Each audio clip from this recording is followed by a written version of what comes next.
zadovoljna. Ovako izgleda template, predložak, što smo Martina i ja zamislili za opću upotrebu sa vlastitim podacima. Isuse, ja sam se da sve ispričala, opće jebote Snapchat, preprogramirao me totalno. Na Snapchatu se drži dok snimaš. U iPhoneu se ne drži dok snimaš, nego stisneš i snima se. Ja sam se držala i sve sam ispričala što sam htjela ispričat i pustim i shvatim da smo sad počeli snimati. Bravo, uspješno sam maknula prst i sad se snimamo. O tag-ićima sam htjela reći da ako pogledate template vidjet ćete da onak ime psa, mace, čega, sitno. I sad, to se možda čini nelogično jer navikli smo svi na tag-ićima su najčešće ono ime. Ali realno da razmisli, čem služi to ime? Znaš onak, čem služi ime psa u situaciji kad je pas izgubljen ili psa nađeš?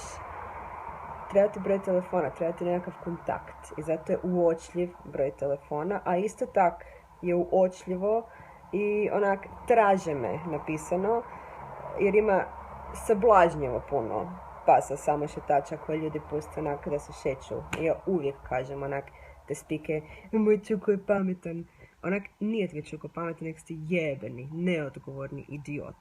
I taj pas će kad-tad stradat. Nemam sad ulaziti u sve te teme, sam htjela objasniti te elemente tag-ića. Znači, predvidjeli smo 2 broja telefona, you never know, mail adresu, fizičku adresu, sve to može biti praktično.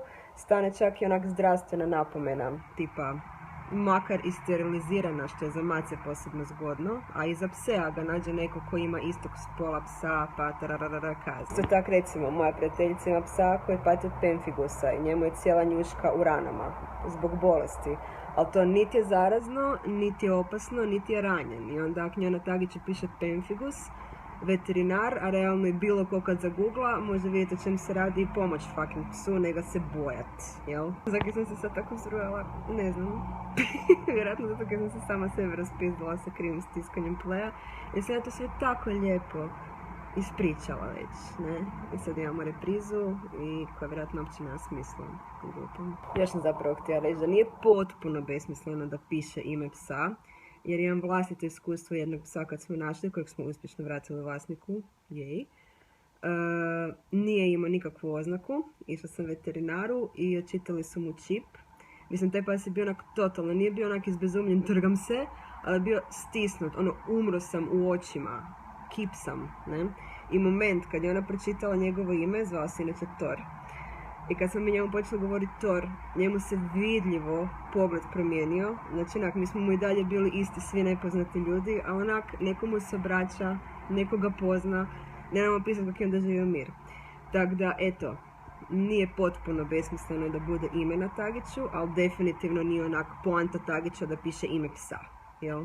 Mace, moja maca na tag-ić, isto. Iako nikad ne ide van, ali nikad ne znaš, mislim, meni je osnovna životna paranoja bijeg psa, mace, Isuse Bože. Imali smo iskustvo kad je zbrisao Bill, mi cijeli jedan dan nismo znali di je, imali smo beskonačnu sreću da smo ga našli.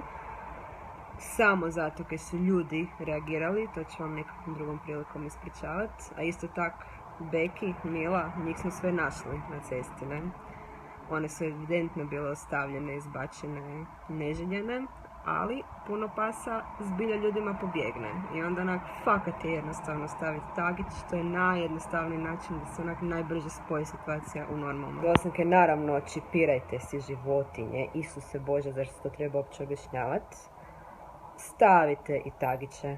I kad vidite životinje samo na cesti, bez ljudi oko sebe, vlasnika, dajte reagirajte, priđite polako, nježno, probajte vidjeti li ima tag-ić, odvedite veterinaru, čita čip, uzmite ju doma, u krajnjoj liniji ćete ju negdje udomiti ako ispadne da je ostavljena, ako ju zbilja ne možete ostaviti sebi, ali dajte pomozite živini na cesti.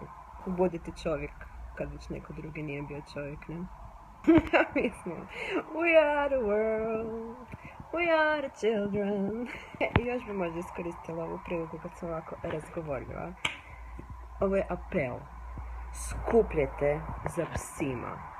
Znači ja svakodnevno više puta šećem svoja 3 psa za kojima redovno, bez iznimke skupljam, bez iznimke.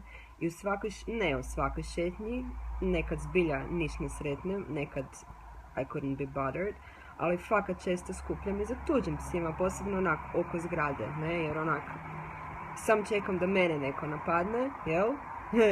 Nije se jednom dogodilo. Beograd je bio, ja mislim da to je bilo u Beogradu, u nekom parku, je neko popikao onak zastavice na svaki fucking drek. To je urnebesno pisalo, ja mislim, pazi govnom, razmišljam da to provedem tu, jer onak ljudi ne razumiju. Ne znam kak ne razumiju. Ne znam kak, valjda svi misle da su jedini na svijetu. Niste jedini na svijetu. Znači, mislim, dosta. Skupljajte za pesmu. I napravite sve kaj možete da vam pas ne pobjegne. Mislim, to je onak given, ne? Niko ne želi da vam pobjegne pas. Ali desi se. Ono, ultimativna majka svih zajeba je, ma neće. Oće. Onak, nevjerovatne situacije se slože. Neočekivane. I onda onak, jedino kaj možete kontrolirati da ste unaprijed nešto poduzeli. Tipa tag-ići, jel? To možete kontrolirati, to možete unaprijed poduzeti kao radnju koja fakat pomaže. Sad idem šutit narednih par dana.